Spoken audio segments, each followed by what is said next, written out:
여러분 국가의 대통령이나 위정자로 그렇게 임명이 되면 임명이 되고 난 그 다음 날에 뭘 하느냐 굉장히 관심이 많습니다. 왜냐하면 그 첫 번째 그 일이 앞으로 그의 어떤 정책의 방향이라든지 통치의 방향을 결정하기 때문에 사람들이 굉장히 관심을 많이 가집니다. 그래서 어떤 역사적인 그런 어떤 전통 이런 것에 관심이 있는 위정자는 대부분이지요. 그래서 국립묘지를 그 다음 날 딱 참배를 합니다. 그래서 선열들이 이 나라와 민족을 위해 헌신한 것처럼 나도 이 역사의 전통을 내가 이어가겠다, 그런 결심을 하고 결단을 합니다. 또 어떤 국민의 그 화합 이런 것을 굉장히 강조하는 그런 위정자는 이 정치 사범을 그렇게 석방을 시키고 경제 사범을 석방을 시키면서 어떤 여론을 하나로 그렇게 만드는 그런 일을 합니다. 또 어떤 경제 회복 이것이 너무 중요하다 이렇게 이제 생각하는 위정자는 그 다음 날 여러분이 신문에 그렇게 발표를 하기를 어떤 기업의 어떤 규제들 그동안 딱 규제로 묶어놓았던 그 문제 그런 어떤 이 정책을 이렇게 완화시키는 그런 일을 합니다. 그래서 처음에 어떤 일을 하느냐 그걸 잘 보면 이분이 어떤 것을 중요하게 생각하느냐 이걸 이제 알게 되는 것이지요. 오늘 저와 여러분이 읽은 이 말씀에 보면 예수님도 이제 공생의 그 사역의 그 첫 번째 장을 여십니다. 그런데 놀라운 것은 그 산에 올라가서 무슨 금식을 한다든지 아니면 이 복음을 선포한다든지 아니면 정치인, 특별히 사내들인 공회의 대제사장 혹은 총독 이런 사람을 만나는 것으로 예수님이 공생의 사역을 시작하신 것이 아니고 예수님이 잔치집에 가셨어요. 그것도 이 혼례, 결혼식을 하는 그 잔치집에 가셔서 이 첫 사역을 시작을 하고 있는 것입니다. 여러분, 예수님 오늘 우리가 첫 번째 보니까 이 초대를 받았는데 예수님이 이 혼례 결혼식 잔치를 하는 집에 초대를 받았습니다. 예수님은 여러분 평생을 독신으로 지내셨습니다. 그리고 십자가 위에서 이 33년의 시간을 마감하시면서 온 인류를 구하시는 그런 일을 하셨어요.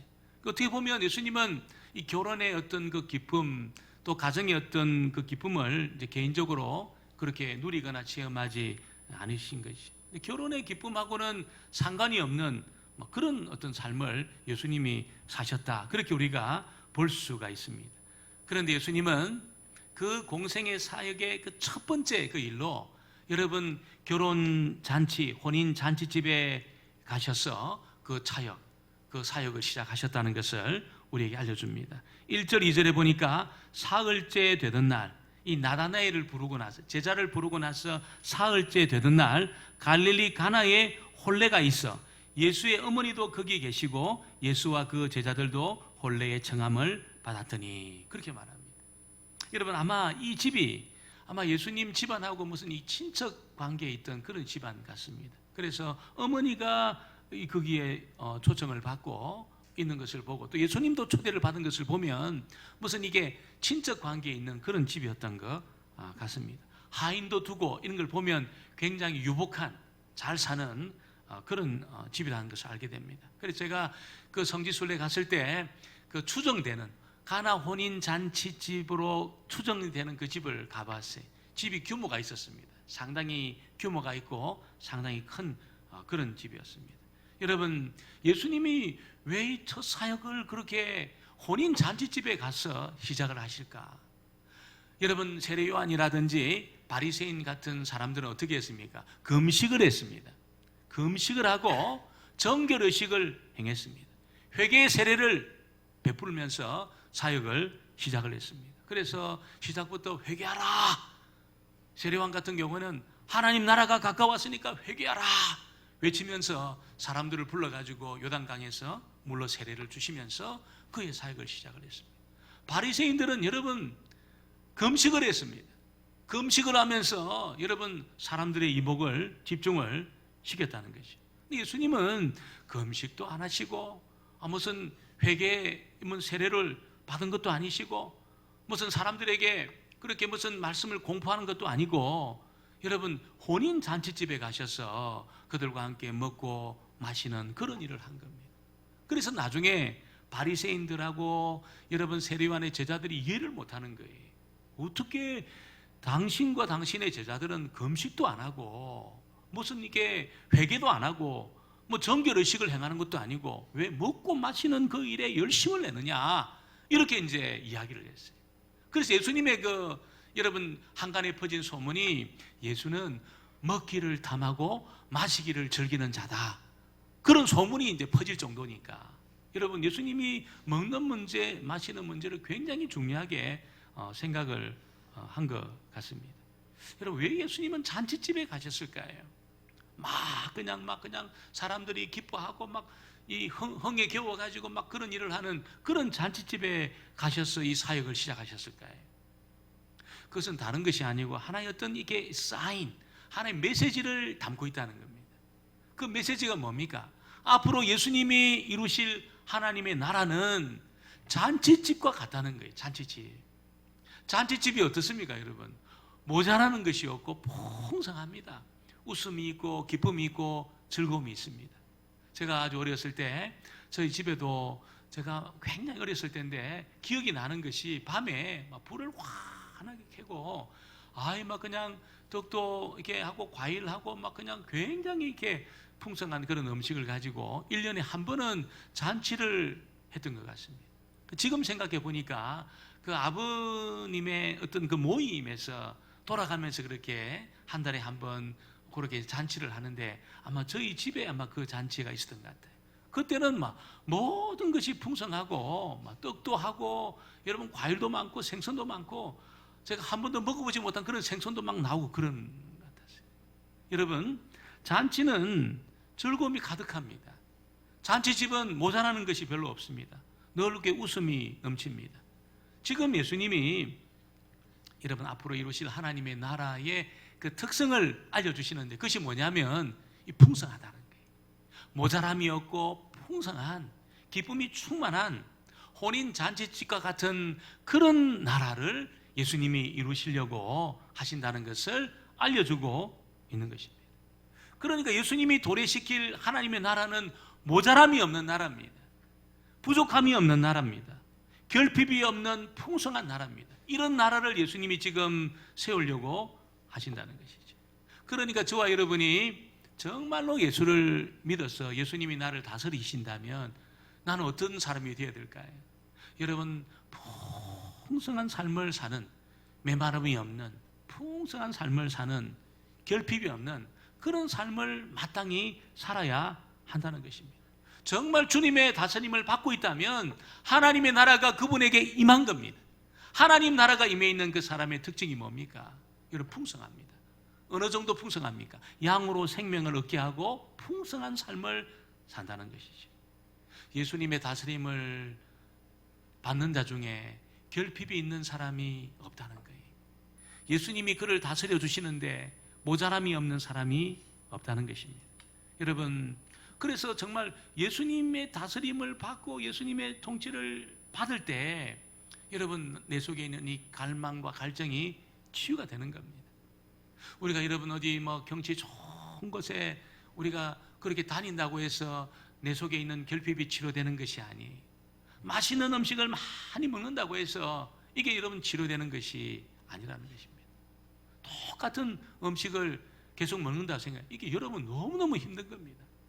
우리가 성지순례 제가 2000년도입니까 미국에 갔었을 때 그때 여러분 호텔 이제 뭐 가서 식사를 아침에 먹는데 뷔페가 나왔어요. 뷔페가 나왔는데 그냥 처음에는 막 이게 얼마나 맛있는지.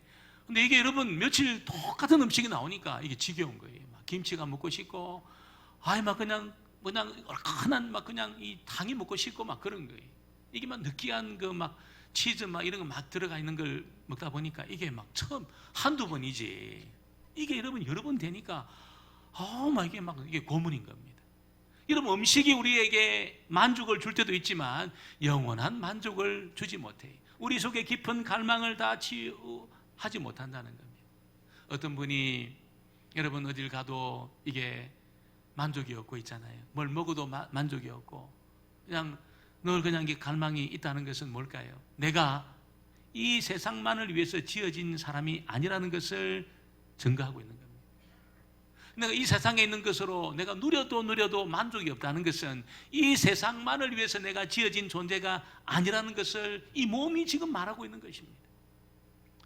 여러분, 그래서 이 갈망은 우리 주님을 만날 때 치유가 되는 겁니다. 왜냐하면 주님은 그의 나라를, 이 풍성한 나라, 결핍이 없는 나라를 도래시킨 분이시기 때문에 그렇다는 겁니다. 제가 한 5년 전입니까? 7년 전입니까? 그때 군에 가서 처음으로 군장을 메고 이 40km 행군을 했습니다. 30살 때 완전 군장을 하고 40km 행군을 이렇게 하는데, 아마 우리 남자분들은 뭐 다 해보셨을 겁니다. 그래서 저희들도 이제 목사가 30명, 중위 15명, 신부가 15명, 60명이 한 중대로 해가지고 탁 행군을 했어요. 그래서 구대장이 물은 챙겨야 된다 막 굉장히 강조를 했어요. 그래서 저는 뭐 별로 걱정 안 했습니다. 왜냐하면 정말 구원받은 이 목사님들, 말씀을 전하는 목사님들이 저를 포함해서 30명이 가니까 물 걱정은 전혀 안 했어요. 그런데 한 20km 정도 막 지나고 나니까 물을 다 마셨어요. 물이 떨어진 겁니다.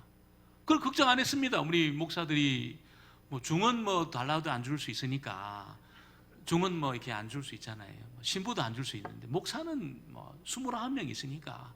그래서 제가 물을 좀 달라고 했어요. 놀라운 것은 있잖아요. 한 놈도 안 주는 거예요. 한 놈도.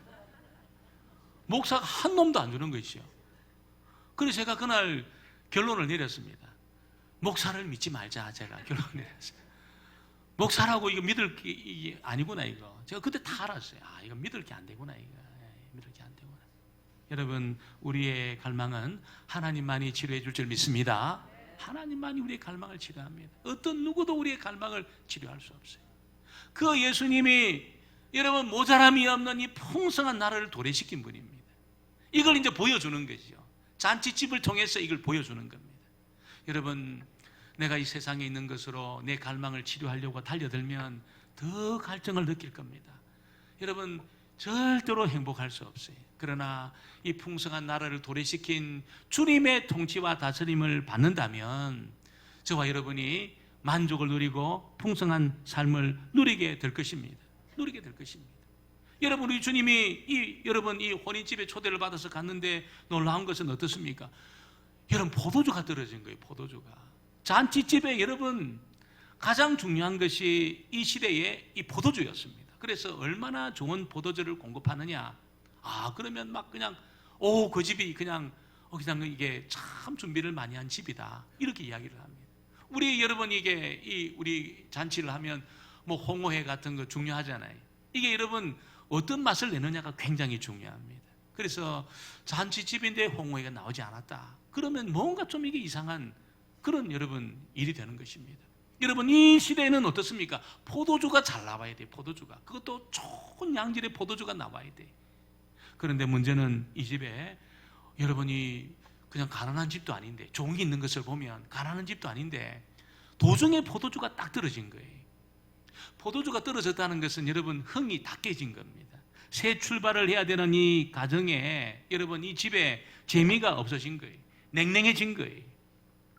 여러분, 흥이 깨지고 재미가 없고 여러분 어떤 삶의 의미가 없고 그런 여러분 삶이, 그런 순간이 우리에게도 올 수 있다는 것을 우리에게 알려주고 있습니다.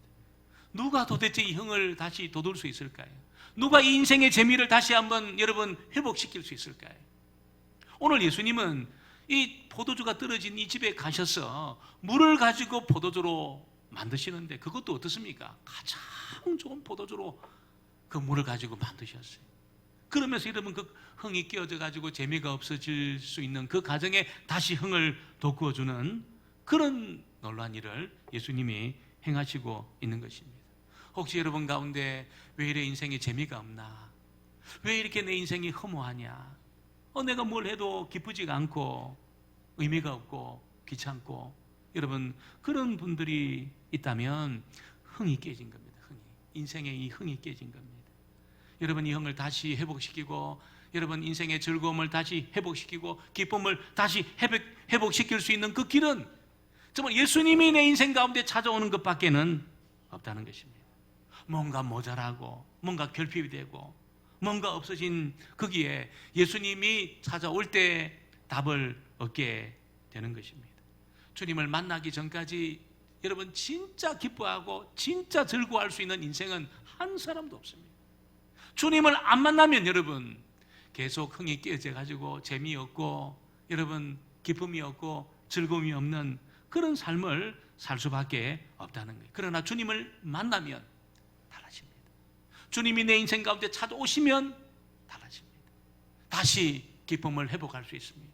다시 깨어진 이 흥이 회복될 수 있다는 것을 우리에게 알려주고 있습니다. 오늘 주일날 여러분 그냥 내가 시간이 되어서 찾아왔다고 생각하지 마시고 오늘 이 시간에 여러분 내 인생의 이 흥이 깨지고 여러분 내 인생의 결핍을 느끼고 내 인생의 답답함을 느끼는 그런 모든 주의 백성들에게 예수님을 다시 모심으로 말미암아 다시 기뻐할 수 있는 역사가 있게 되기를 주의 이름으로 축원합니다. 오늘 여러분 그게 두 번째 보니까 여러분 예수님에게는 이 능치 못할 일이 없다는 것을 우리에게 알려주고 있습니다. 포도주가 떨어져 있는 이 집에 여러분 이 아마 친척 같은 이 마리아가 어머니 마리아가 예수님에게 이 문제를 가지고 나왔습니다. 이 아들아 지금 이 집에 포도주가 떨어졌다 이렇게 이야기를 하니까 예수님이 아이고 어머니 그 일이 나하고 무슨 상관이 있습니까? 내 때가 아직 이르지 않았습니다. 나는 지금 이 문제를 풀 수 있는 그런 입장이 아닙니다. 이렇게 이야기를 했어요. 그런데 마리아는 어떻습니까? 여러분 물러서지 않았어요. 하인들에게 뭐라고 이야기하든지 그대로 순종해라 이렇게 말하면서 이 마리아가 믿음으로 계속 이 문제를 풀려고 나갔다는 것입니다. 3절로 5절 말씀에 보니까 그의 어머니가 하인들에게 이르되 너희에게 무슨 말씀을 하시든지 그대로 하라 하니라. 포도주가 떨어진지라. 예수의 어머니가 예수에게 대답하되 저들에게 포도주가 없다 하니 예수께서 이르되 여자여 나와 무슨 상관이 있나이까? 내 때가 아직 이르지 아니하였나이다. 그의 어머니가 하인들에게 이르되 너희에게 무슨 말씀을 하시든지 그대로 하라 하니라. 여러분 마리아는 이 친척집에 이 포도주가 떨어진 이 상황, 곤란한 상황이 이 곤란한 상황에 다른 사람이 생각난 것이 아니고 무슨 포도주를 공급하는 사람이 생각난 것이 아니고 그 유통하는 어떤 사람이 생각난 것이 아니고 예수님이 생각났다는 것을 우리에게 알려주고 있습니다. 예수님이라면 이 문제도 이 곤란한 이 문제도 얼마든지 풀 수 있다는 것을 마리아는 믿었다는 것입니다. 여러분 바로 이 믿음이 모든 문제를 푸는 열쇠입니다. 예수님을 향한 그 믿음, 말씀에 대한 그 믿음, 하나님을 향한 그 믿음, 이 믿음이 여러분 내 인생의 그 문제를 곤란한 그 문제를 푸는 열쇠라는 것을 우리에게 알려주고 있습니다. 우리 인생을 살다 보면 정말 곤란한 문제, 어려운 문제를 만날 때가 있습니다. 그때 이 문제의 어떤 전문가인 어떤 사람이 생각나지 않고 혹은 돈으로 그렇게 나를 도와줄 수 있는 어떤 사람이 생각나지 않고 제일 먼저 예수님이 생각난다면 그 사람은 그 문제 해결받은 것이나 다름이 없다는 것입니다. 여러분 내 인생이 깜깜할 때 예수님이 생각나게 되기를 주의 이름으로 축원합니다. 사람이 생각나지 않고 사람은 갈대 지팡이라고 말합니다. 갈대 지팡이. 갈대로 만든 지팡이는 내가 딱 의지하면 이게 부러진다는 거예요. 사람이 생각나지 않고 또 사람을 의지하지 않고 예수님이 생각나고 하나님이 생각나고 말씀이 생각나므로 여러분 그 믿음대로 되어지는 역사가 있게 되기를 주의 이름으로 축원합니다. 여러분이 혼인집하고 예수님하고는 사실 어떤 의미에서 아무런 상관이 없습니다. 예수님은 결혼도 안 하시고 가정도 이루지 않으셨어요. 그냥 독신으로 십자가 위에서 죽으시면서 구원의 문제를 해결하시는 그런 분인데 여러분 그분에게 이 결혼의 문제, 이 결혼식, 이 집안의 이 자취집의 이 문제를 가지고 나와서 예수님께 호소를 한 겁니다. 그때 여러분 아무 상관도 없는 이 집에 이 포도주 떨어진 이 문제가 믿음을 가지고 마리아가 예수님께 나오니까 이 문제가 예수님의 일이 된 겁니다. 예수님의 일이 된 겁니다.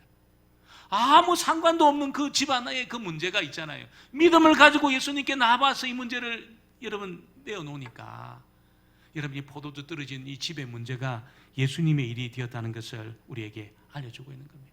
아직 때도 되지 않았어요. 아직 예수님이 이 문제를 가지고 역사할 그런 때가 아니라고 예수님도 말씀을 했지만 마리아가 믿음을 가지고 나와서 이 문제를 펼쳐놓으니까 어떻습니까? 이 문제가 예수님의 일이 된 겁니다. 예수님의 일이 된 겁니다.